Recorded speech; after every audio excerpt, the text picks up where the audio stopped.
Howdy folks, welcome back for another Feature Friday. I'm your host Ryan Glover, and this week we're going to pick up where we left off last week talking about integrations. So the last time we met, what we did is we walked through wiring up connections to the different services, or two of the different services. So we listed out GitHub and Twitter as connections to services inside of Command, the upcoming SaaS product from Clever Beagle. And what we did was we worked through in our code, we worked through going to the server and fetching whether or not an integration had been enabled. So back here, if you click connect, and let's go ahead and do that. If you click connect, we're going to jump to the server and we're going to request an access token from, in this case, GitHub, and then we're going to set that back on the user's product in the database. And so what we did last week is we just got up to the point where we could see this configuration button appear. So instead of it saying connect, like we see down here for MailChimp and Facebook, we were getting a disconnect button with configuration options. What you'll notice is I thought this through. So over the weekend I was thinking about, like, well, how complicated is this going to be? And I know in the last video I was like, oh, we're gonna live code through the GitHub integration. I'm pretty sure I said that. But that would have been a terrible idea, and the reason why is I just spent the last 4 or 5 days putting this together.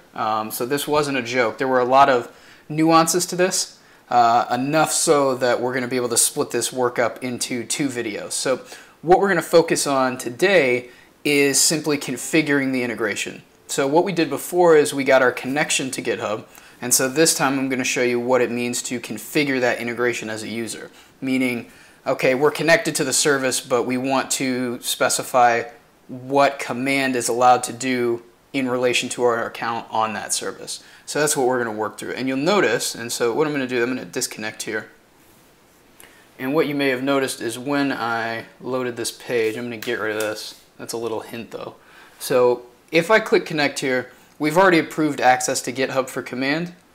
So that's going to automatically connect. So what that just did is it did the part that we looked at last week. So it went to GitHub, got us an access token, and set it on the user, and then we got redirected back to this integrations page. What's new, so what I added over the last few days, is this configure GitHub integration modal. And you'll notice that I also changed it so the UX is a little better. So when you first connect to the service, what I did is instead of just having you redirect to this integrations URL and just seeing the full list, I said, well, you're going to want to automatically configure the thing you just connected. So the way that I did that is I added a query param. So we've got service equals GitHub. So what I did is I take that, and let me show you here. Is this on product settings integrations? I believe it is. Don't hold me to it. It is. So what I did was I said, once we get back to this page, when the component has mounted, what I want to do is I want to get the query param. So here I'm using the package query string. Is that right? Yeah, query string. And the reason I'm using that is, unfortunately, React Router version 4, which is the router I'm using on the client here, doesn't parse the query string for you. So everything after that question mark. So I'm using query string to do that work for us. So that one's pretty simple. All it's going to do is it's going to say, give me this query string. So again, everything here. And I'm going to convert it into an object or a key value pair, set of key value pairs. So here we've got query params, and then you can say, see, I'm setting service to query params and query params.service. So if query params exist, give me the service value off of query params. And then if that service exists, go ahead and call to this.handle configure integration. And this function is new. So this isn't, I don't believe this is something that we saw the last time we were working on this. So this.handle configure integration is a function in this file that's opening the configuration. Whew, that doesn't come out. Configure integration modal in the panel over here. So this modal right here is shared between all of the different integrations, and we'll get into the details of that. But the idea is that this modal is what's being triggered by this function. So I'm saying all I do is technically just set state, but that state is going to trigger that modal's appearance on screen. And again, we'll look at that in a few minutes here. So that's all I'm doing. I say, tell me what the ID of the service is. So in this case, GitHub, all lowercase, one word. And then the name is just me saying, well, what are we trying to configure? And then show configure integration modal is kind of self-explanatory. That's just saying, okay, switch it from hidden to revealed on screen. So that's all that that's doing. But it's one of those details that if you've never added that to a product before, I highly recommend it, because it's kind of thinking through the process for what a user is going to do. And let me show you how smooth that is again. So if I come back here and I say, okay, I want to connect GitHub, I'm going to connect it, and immediately it's thinking ahead as to what I'm trying to do. So it's anticipating what the user's doing, which is a really smart way to think about designing your user experience. And that's designed from the perspective of behavior or functionality much more than it is aesthetics. So I know a lot of people think design, they think like, oh, how it looks. But I would say you can get a lot more points for yourself in the design game, as it were, by thinking about those sorts of interactions. So if you don't really think of yourself as a fancy visual designer, don't underestimate the power of design from stuff like that. Like that was a designed flow, and that's something that you can give to your own users and make the UX of your product really smooth. So looking at that modal, the way that this is working, so product settings integrations, that is this entire list. And so if we go down to our render function, so we know that that function I just showed you is the one that opens the modal. And if we look here, I've got a modal, or a component that is a modal, embedded in my render of product settings integrations, which is the configure integration modal. And that takes a few different properties here, a few different props. So we've got the product ID that we're trying to configure the integration for. We've got our integration. So in this case, this is the ID of the integration that we're trying to configure. So again, this is like GitHub, all one word, lowercase, or Twitter, all one word, lowercase. And then we've got the name, and the name comes into play inside of the modal, so we display that at the top. So if I come back over here, the name is used here. So we say, oh, we're configuring the GitHub integration, or we're configuring the Twitter integration. And we just do it that way because it's a lot cheaper than having to make a second trip back to the database with the ID to say, oh, which one are we configuring? And it just makes it clunkier than it needs to be. So that's what that's doing. And then we've got two values. So we've got open, which is, I almost said two functions. So we've got open, which is that state value we set up above. So show configure integration modal. So this is literally, is that true or false? And then we've got on close, which handles the close of the integration modal. And I don't fully remember, but that's, yeah, it's pretty simple. So all that's literally doing is just setting that state value to false, and that whoosh, takes it off screen. So that's it. So let's jump over to the actual modal itself. Now, this is one of those things that I thought it was brilliant at the time, but now I'm kind of thinking I might go back and refactor this later. I'm 50-50 on it. So what I ended up doing, or what my original intent was, we'll say, was to try and encapsulate all of the configuration of all integrations in one modal. Meaning I'm not having to rewrite the same modal over and over. All I'm having to do is just pass some parameters to say, oh, render this form for this integration. Which is essentially what this does, but it still feels a bit clunky and I haven't gotten used to it yet. That might change once I add some more integrations, but we'll see. But the idea here is that configure integration modal is kind of a generic catch-all that wraps around the specific integration that we clicked on. So if we look here, we've got styled configure integration modal, and this is just a style component that's wrapping around the, and let's take a look at it. This is the modal component that's being exported from fur. So if you haven't been watching these or you don't remember, fur is the UI kit that I'm working on for Clever Beagle. This is similar to something like Bootstrap or Material UI. It's just my own version of it. Modal is one of the components that I offer inside of fur, and so what I'm doing is I'm taking that component and I'm wrapping it with a styled component. So I'm saying I want to style that modal component, and basically all I'm doing here is I'm just changing the, it looks like the size of the select drop-down inputs, as well as their positioning. So not really anything fancy, but kind of a cool trick to know about. So back over here, what we're doing is we've got configure integration modal, and you can see we're importing the styled version at the top. We're rendering that down here, and these props are just specific to that modal component from fur. That's nothing special. And then we've got our actual body. Now this is where things get interesting. So the first thing we've got is the header, and this is where you'll notice we're taking in the integration and integration name. So again, that's whatever we pass back here. So if I go, where'd it go? There it is. So we've got the integration ID and name. So the name here is the thing that's spitting out here.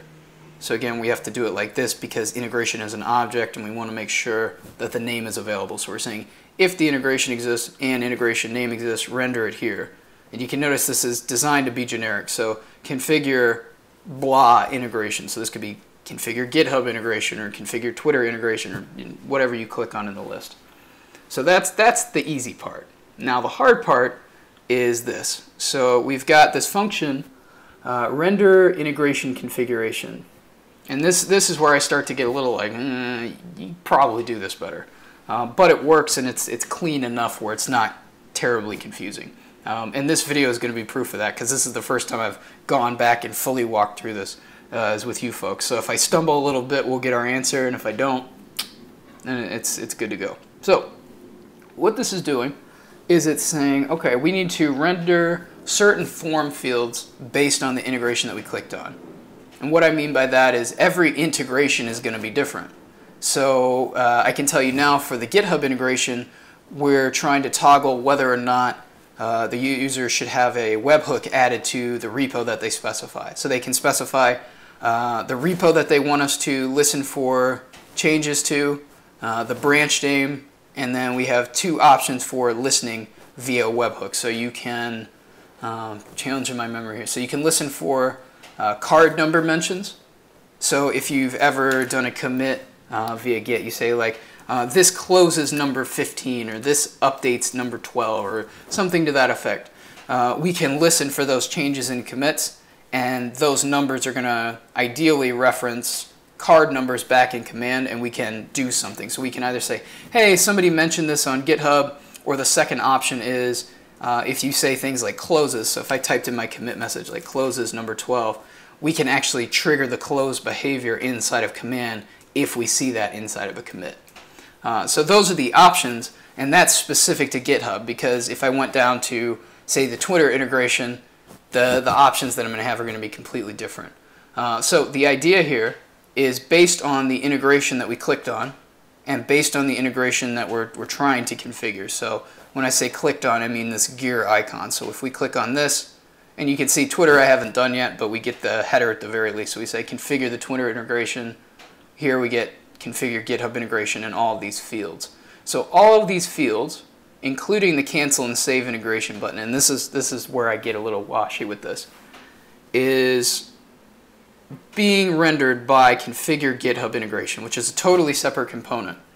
And that was intentional and actually proved to be a good idea. So what I started to do at first was just render the body of the modal here, and then there's another part to the fur modal, which is a footer component. So you have your header, your body, and your footer. And what I had done before is I was just putting the body inside of configure GitHub integration, which wasn't a good idea because I couldn't get to the submit buttons in the footer. So what I did, let's make sure I don't break anything here. There we go.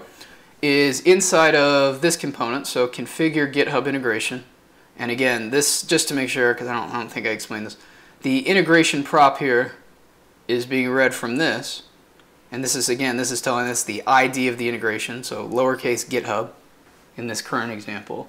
And we're saying take that integration off of props. If it exists, down here, you can see what we're doing is we're returning an object, but we're using bracket notation to say target some property on that object. So in this case, we're saying find the property where integration ID matches. So in this case, if integration ID is all one word lowercase GitHub, we're going to get returned back to us whatever is stored by that GitHub property. And just to make sure that's clear, if I change this and I said Twitter, we would have another component. So we'd have like configure Twitter integration here. And if for some reason we passed Twitter, so we click on this one, we're going to get back the configure Twitter integration component instead. So if we, always breaking stuff in these. There we go. So we're going to say configure GitHub integration. So let's go over and look at that component.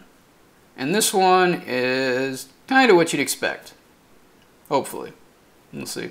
So what I'm doing is in here I've got again, the modal body and the footer together.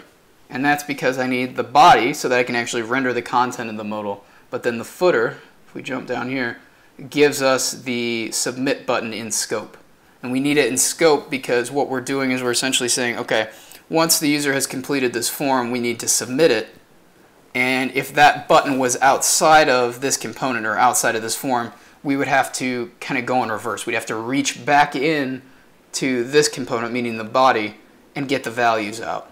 And so it's a little bit of replication because ultimately I'll have to copy this exact setup if I add a new integration modal, which I will. But it's the kind of duplication where you're kind of like, not that big of a deal. Like the nerd in me is dying a slow death, but the businessman or business person or whatever you want to call it is saying like, just get the damn thing done. Doesn't matter. Doesn't matter. Nobody's looking except for all you folks. So that's what it looks like to get shot in the foot. All right.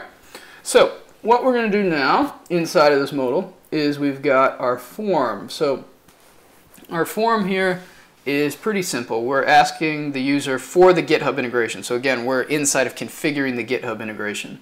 So we have a few different options for this specific integration. So we've got, you can select a repository, you can select a branch, and you have two options, so two toggle options. You can say sync commit mentions on cards. If we look here, this will make it a little easier to understand. So sync commit mentions on cards. Man, I'm doing myself in with these labeled. So this is when, this is when a card number on command is mentioned in commits on GitHub. So like I showed you, the difference though, so I showed you earlier we did like closes number 12. So this first option is just for plain mentions. So it's like, I don't know, maybe you're not done yet. Maybe you haven't finished your work and you're saying like working on number 12, getting webhooks wired up. So that is a mention. So you're saying number 12. And so if you've connected this integration and you've toggled this to be true, that means you want us to tell you on that card in command, hey, this was mentioned, number 12. We're not going to do any actions, so we're not going to change the card in any way or anything like that. We're just going to log an activity item in the comments section. So we're going to say, so in this case, Ryan mentioned this card in commit number blah, blah, blah on GitHub. That's it. But it's a way to kind of integrate or connect back to GitHub. So if you use GitHub issues quite a bit, they have a feature just like that. So what it's doing is it's just telling you, hey, this was mentioned, or hey, heads up, this card is currently being worked on in the code, which is quite helpful to know about, especially if you have a bunch of people working on a product together. So that's one. And then the second one is closing cards, which is what I showed you. And that's literally if you just type a keyword. So I support quite a few. I think there's 20 or something of them, but it's like closes 24 or resolves 24 or completes 24. Just words that are verbs for saying like, hey, we're done with this thing. Any of those words are going to trigger a close of the issue. So we're going to log on the issue an activity item that said, Ryan closed this via commit ABC12345 on GitHub. And then we're going to actually mark it in the database as closed. So that's a nice way to close things and tidy up your card tracking through your code without having to actually come back to command and do it by hand, which is pretty helpful. So that's what this is. Now your question is, well, okay, how does it work? So there's a lot of different moving parts here, and this is why we're going to spread this out over a few more videos, because it's shockingly detailed for as simple as it is. In terms of, like, you'd think like, oh, okay, we've got 2 drop downs and 2 select boxes, and the amount of effort that went into making this possible was utterly shocking to myself. I was like, good Lord, it's a lot. So the reason it's a lot is details that may not immediately look obvious here. So you'll notice repository and branch. Let's rewind this a little bit. We're going to refresh. So you'll notice it says loading. And what it's doing is it's having to go to GitHub and tell me all of the different repos that the current user, so current user meaning whichever account we connected to when we click connect, from that account I need to know all of the repositories that they have access to. The reason why is when it comes to what's happening here with this integration, we're trying to set a webhook onto whatever repo the user selects. So we have to have access to all of them. So before we can even configure the integration, we have to go to GitHub and say, hey, can you tell us what all of the repos are that this user has access to? And then, as a nice little cherry on top, we also have to say, once they've selected a repo, so I'll go to the Clever Beagle app. So this is the app that I use to manage mentorship appointments at Clever Beagle. So if I go here, I also have to get all of the branches for whatever repo they select, when they select it. So I got to say, let's do, I know cleverbeagle.com. I've got a lot of junk I got to clean up. We'll see that this one has its own branches. So you may think like, well, that should be pretty easy, right? It's like, no, it's actually not. And we're going to look at why real quick. I'm not going to go into detail on this because it's frustrating, but let's look at it. So I've got two actions that I wrote here. And again, actions are just a pattern that I like to follow. I'll post a link down below to an article that I wrote not too long ago. There you go. Not too long ago over on ponyfoo.com. And that just walks you through what the pattern is and what it's doing. But the basic idea is it's organizing your code into a series of steps that are very easy to follow and very small. So one-off functions that are for a specific task grouped together in an action. So in this case, getting GitHub repos is the action. That's something that we're trying to do. But to actually fulfill that action or do that action, there's a bunch of little steps involved. And so what this does is it breaks up those steps in a way that's, one, easier to understand for you from a maintenance perspective, and two, easier to debug. Because instead of getting an error message that just says, oh, the error occurred in get GitHub repos. And this is especially frustrating when an error is ambiguous. It doesn't really say anything. It's like EO ent blah, blah, blah. It doesn't mean anything to you. What this does is it tells you at the specific function where it failed. So it makes it a lot easier in terms of finding your way to a bug than just kind of smushing all of your code into one function and crossing your fingers, which is nice. So inside of this action, so get GitHub repos, what I'm up to is I'm saying, first, go ahead and get the access token from the product. Then I get OctoKit connection. So OctoKit is the name of the API wrapper for GitHub, the official or semi-official, at least GitHub recognizes it as the primary Node.js API wrapper for GitHub. Ugh. Too many words, developers. We can do better. So that's the library, and what I'm doing when I get the connection is literally just saying create a new instance of that library's wrapper, passing in the user's authentication token. So that's all that's doing. And then the next step is to get the repos. Now you may think like, well, that should be pretty easy, right? It's like, for the most part. But there's a problem, which is GitHub only returns you 100 repos per page. And so this is where this starts to get complex, is we have to, so say we have 300 repos. We're a big company or something like that, or you're like me and I just create a lot of dummy repos. There's no way for me to know which repos are dummy repos and which are legitimate repos, so I have to get all of them. And so what this code is doing is it's saying the first request is just go get the first 100, whatever's there. And then this next line is saying, okay, now we got to go get those additional pages. And this is where this gets a little complex. So this is the request for getting the initial list, not too bad. But then getting additional pages becomes a little cumbersome. And you'll notice I'm passing in the response from the first page, so the first 100. And so if we go to get additional pages, I've tried to break this up so it's a little easier for me to understand later. And that's the benefit of this action pattern, is it's allowing you to break it into chunks that are a lot easier to reason about. So what I'm doing here is I take in the response from page 1, and then we have this thing. So, and this is, if anybody from GitHub is listening, please just put a friggin' parameter in your response that tells me how many pages there are, because this is a pain in the ass. So what you have to do is you have to take this header called link, and link is just a string. And in that string is all of the information you need to know about how many pages you would actually have to fetch. So you can see here, I take that link if it exists, and I say build additional requests. So build additional requests, and here's this was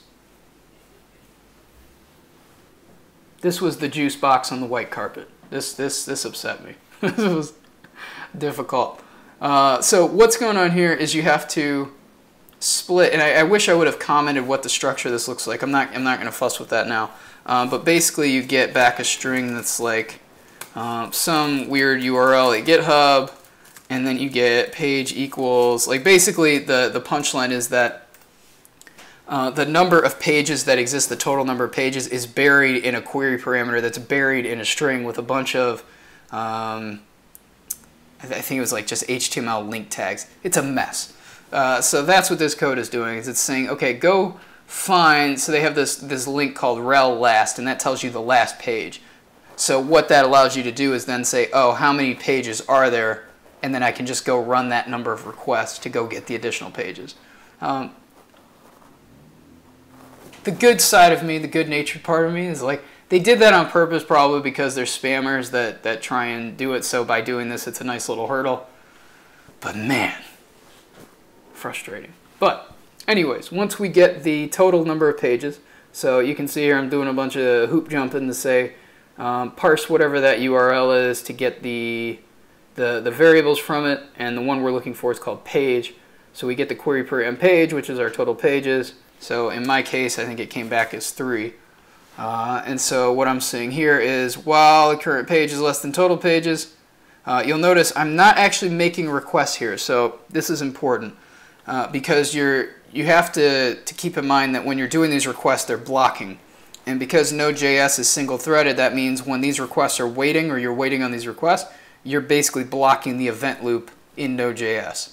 And for a single user, that's not too bad, but that adds up.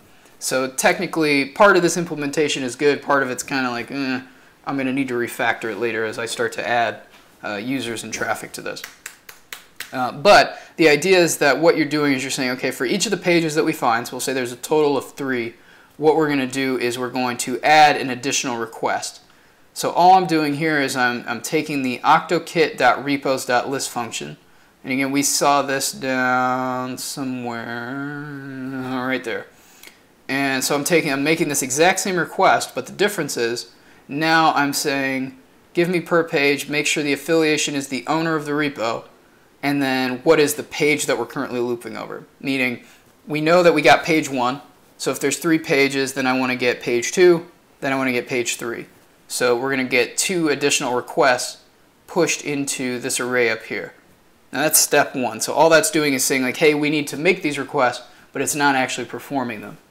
Where that comes in is back inside of get additional pages, I return a call to promise.all passing in those additional requests. So what essentially ends up happening is this. So I'm passing back an array of promises like that. So I'm just saying, okay, go and run through all of these promises. And the way that promise.all works is it's asynchronous. So what it's going to do is it's going to run them all kind of simultaneously, and then they're just going to resolve on their own, and then once all of them resolve, then it's going to return me the response, which is kind of nice, so you don't have to worry about any major blocking there. Now, I do have some blocking here, which I have to resolve at some point, or I need to move this work off to a job server. And so the problem here is that I'm awaiting both the initial list fetch and getting the additional pages. And I don't really have a choice because at the end of the day I have to come back here and say, well, I have to combine all of those lists together and then render that back on screen.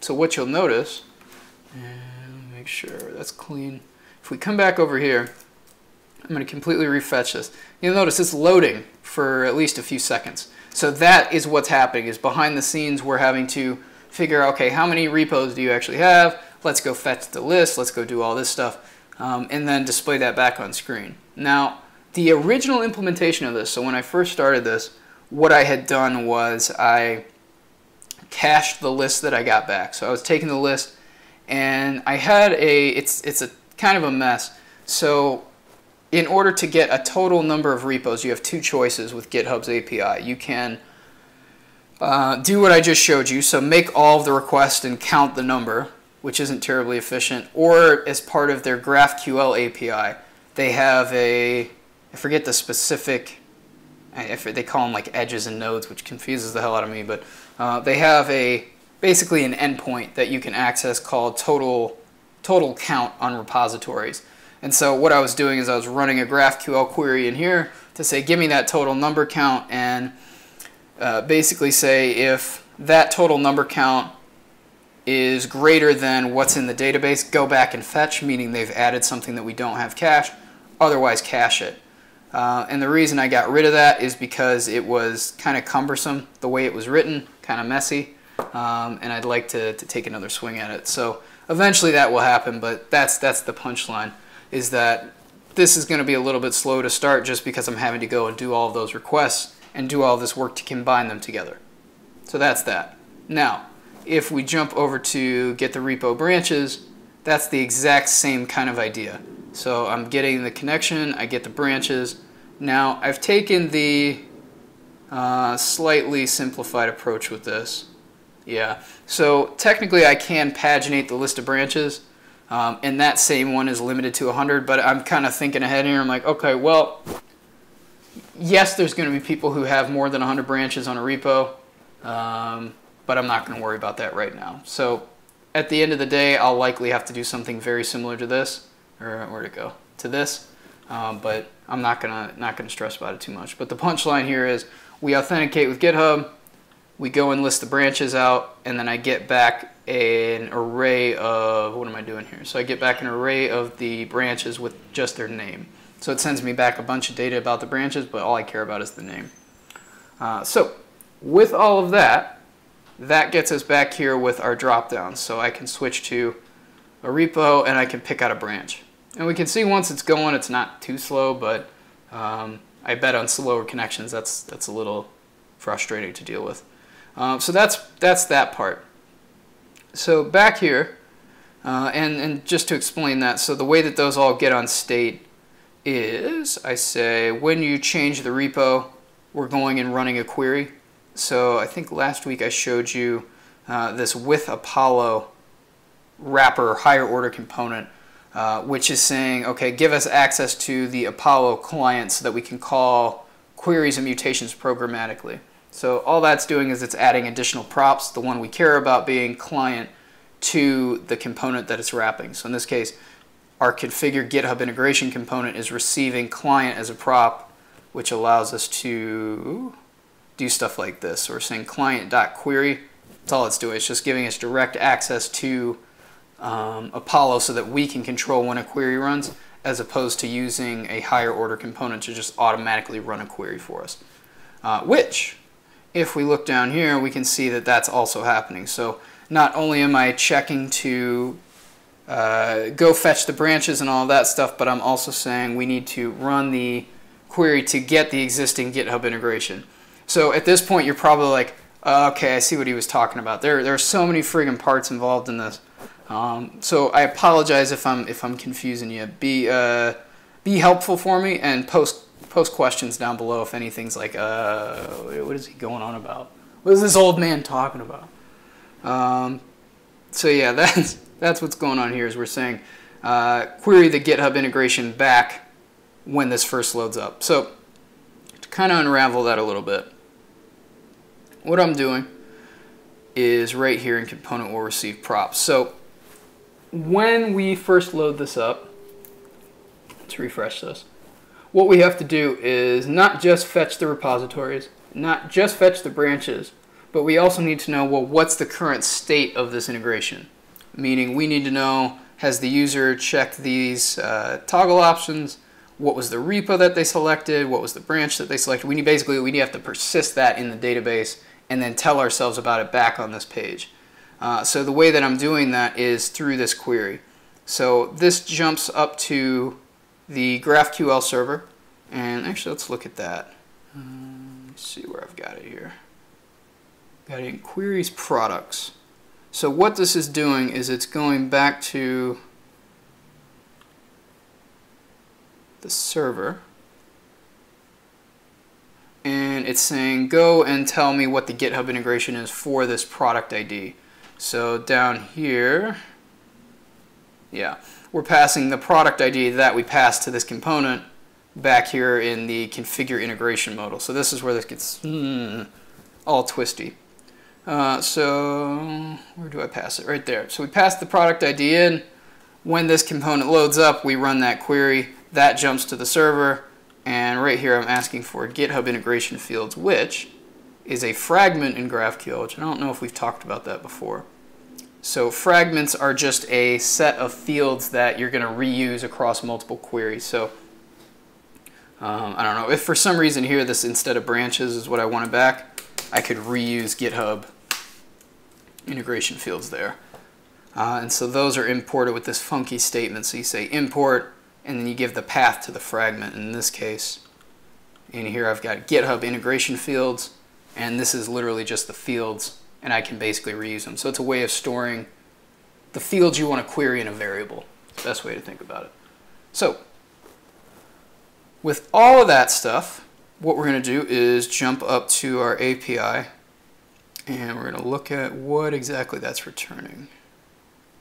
Where are we here? So we've got our API, and we're going to come back to updating the GitHub integration. So we've got GitHub integration here, and this is relatively simple. So again, all we're doing is we're retrieving the current integration from the database. So this is the query that we're calling from the client.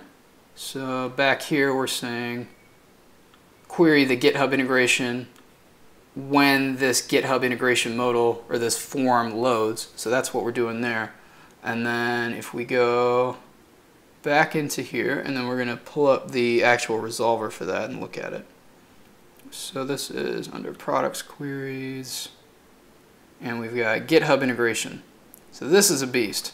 So what's going on here is we're saying, well, in order to get the integration back, we need to do a few different things. And again, get the integration back meaning when I load this page or when I load this modal. So that event that we just saw there, that's what I mean by getting the integration. So the first step is to look on the product. So again, we're storing all of the information about the integrations on the products themselves, and that allows you to have multiple products connected to different services and all that stuff without having to twist it all up. So we get the product back, and in this case we're looking for the GitHub integration. And so I check the product and I only pull back that one field. So here I'm using MongoDB for my database, so I'm saying all I want back from each of the products that you find matching this product ID is the integrations.github field, no other data. So we'll get back, automatically you get the ID of whatever you're asking for, and so in this case I'll get the ID of the product back, and then I'll have integrations GitHub, and then a bunch of fields in here describing that integration back to us. But that's all we'll get back, even though the products object is pretty big. It's got a bunch of stuff on it. So that's step one. And then two is when we look at a call to get GitHub repos. That's that whole action that I just walked you through. So that's when we do the initial request, then we have to do the pagination. So that's step one. So I'm saying go ahead and get the repos. And then I'm also checking here to say, okay, once you have that list, what is the current repo that the user selected? So back here I've said, I'm going to flip it to app.cleverbeagle. So if I save this integration, what's going to happen is I'm storing that in the database. So the part we're looking at now is we're retrieving that back. So if I were to save this, my repository is app.cleverbeagle.com. So what we're saying is, well, what is the current repo? And then we're saying, what is the repo to fetch branches for? And so there's two kind of states to this. The first state is we've never configured this before. So literally we just came in here, clicked the, I'll just run through it.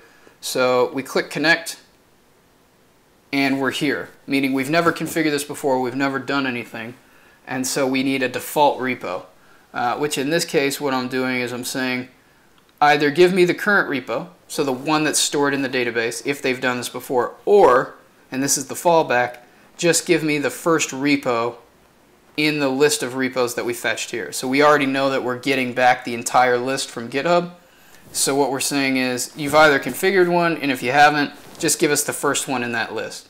And we know that that's going to work because if we look here, admin is the first repo on this list. So that tells me, oh, okay, well, I can just go and get the branches for that repo because they haven't configured anything yet. They haven't told me, oh, well, it's not admin, it's articles is what we're after. So in this case, we start with that repo, and that's our fallback. So if we set one, we'll get that, and that's the repo we're going to fetch the branches for. So with all of that, next thing we do is we compile our response back to the client, or back to the initial query back on the client through Apollo. So what I'm doing is I'm saying, okay, give us whatever repo they configured. And actually, I'm seeing a little bit of a refactor here. Look at that. So I can just say, yeah, I can say current repo here. Look at that. It's a win. So we're returning the current repo if there is one, so it might be null. We don't know. We're returning that list of repos that we fetched from GitHub. And we're returning the branch. So we're saying, do they have a branch set? Same exact idea as do they have a repo set. So if they do, great. If they don't worry about it. We'll just default to whatever's in the list. And then branches, we're just going and doing that request. So we're saying, okay, go get the branches for this product ID for this repo. So in this case, repo to fetch branches for is what we just worked through right here. So we're saying you either have one set or you're getting the default one or whatever the first one in the list is. And then the next thing we do is very specific. So this is specific to command at this point, which is I'm giving you two options. Again, we have sync commit mentions on cards and allow close via commit. So all I'm doing here is figuring out, do you have that set yet? And if you don't, the default is false. So I just check those two settings, and then all of that gets sent back to the client. Now, once that gets back to the client, what we're doing, so again, that was being run when this component mounts. So that's on first load. We're running GitHub integration query, so we're seeing what already exists. So that whole object gets sent back, and what I'm doing is in component will receive props. I'm saying, okay, if we have data from GraphQL and we're not loading, so you'll get a data object back no matter what from Apollo when you run a query, but it might be loading, so we got to do two checks. We got to say, does the data exist and is it loading? And if it's not, and it does exist, what I'm doing is I'm setting on to state all of those different values. So in this case, I'm saying I need to know the repo that you selected, the branch if it exists. I need to know all of the repos that you have access to, all of the branches, and I also need to know what your settings are for syncing commit mentions and allowing closes via commit. So literally all we're doing is we're transposing or moving all of the stuff that we get back from the query onto state so that it's a little easier to work with inside of our UI. And so from there, it gets moderately easy. So the idea is that from here, it's like any other form. So this one's a little different because we're dealing with third-party data and having to do all this fetching. But that sort of stuff shouldn't scare you. The basic idea is that we're still just using state to say here's the value of this thing, and on change handlers to say here's what to do when it changes. And so if we look at handle change repo a little closer, what that's doing is it's saying, okay, if I go in this list and I say app.cleverbeagle.com, so that was me changing the repo, and you'll notice that did a few things. So not only did that switch the list, but this went kind of grayed out for a second like it was loading. And so if we look at the code, what I was doing is I was saying, let's ignore has changes for a second. We'll come back to that. But what I'm doing is I'm saying, okay, the repo is whatever you just selected in the dropdown. So it's the event target value. And then I'm saying your loading branch is true. And the reason I say that is because whenever you change the repo, I have to go back and fetch the branches that you're after. So in this case, you'll notice that I've written one query for this. And this I did kind of reluctantly, but I did it on purpose because I was trying at first to reuse my get GitHub repo query, and it just became an absolute mess. It was one of those things where I was chasing my own tail just to try and reuse something and avoid duplication, and I ended up wasting at least 2 hours trying to do that. And then I was like, you know what, this is stupid. Let's just write a special purpose query just for getting the branches for the repo. Solved it in 10 minutes. So that's the kind of stuff that is very hard to teach to people building products unless you've got your hands in this. But hopefully those are things that I'm teaching you as we go through this, is not just here's how this technical thing works, but also decision making. So the thing that's going to separate somebody like yourself who's serious about building a product and wants to actually ship something and scale it over time is that you're going to be better at making decisions and you're not going to get stuck on technical stuff. Meaning a lot of developers get caught up in, I call it the geek stuff or the nerd stuff, which is, well, I'm not supposed to repeat myself. They said be dry. It's like, yeah, in most cases. But the real, I don't like the word, but professionalism comes in, is being able to know when it's right to make the decision to say, okay, I can keep my code relatively clean and also push the project or the product forward a lot faster if I put that rule on the shelf, whatever it is, and just make my own rule for the time being. And so in this case, I am technically repeating myself, but the repetition isn't messy. You know, it's still a considered solution. It's not something that's going to shoot me in the foot later. At least I don't think it will. There's no reason that's obvious to me. So, little tidbit. So what we're doing is we're saying, given the repo that you selected, and you'll notice here I'm having to look back into that list of repos, and I'm saying, find me the ID that matches the one that I just selected in the dropdown. And that's going to give me the entire repo object. And the reason I need that is because when I go and fetch the branches, I need to know the name of the repo, and I need to know the owner of the repo. So there's a bit of a fugazi to go back and fetch repos. I can't just fetch it, or I can't fetch branches by the repo's ID. I have to use the name of the repo and the owner, so the username on GitHub that we're connected to through OAuth. Kind of crazy. So the punchline here is that we go up and we're just running a separate query, and that query is just running the get GitHub branches action, so it's not worth looking at. But the end result of that is we get back our list of branches, put those onto state as the new branches value, and then we set loading branches to false. So literally if I go admin, and let's pick something, so I know cleverbeagle.com. So we're loading, and we get the branches. Same thing, we switch. That was actually pretty quick. Is that correct? That is correct. Yeah, that's pretty quick.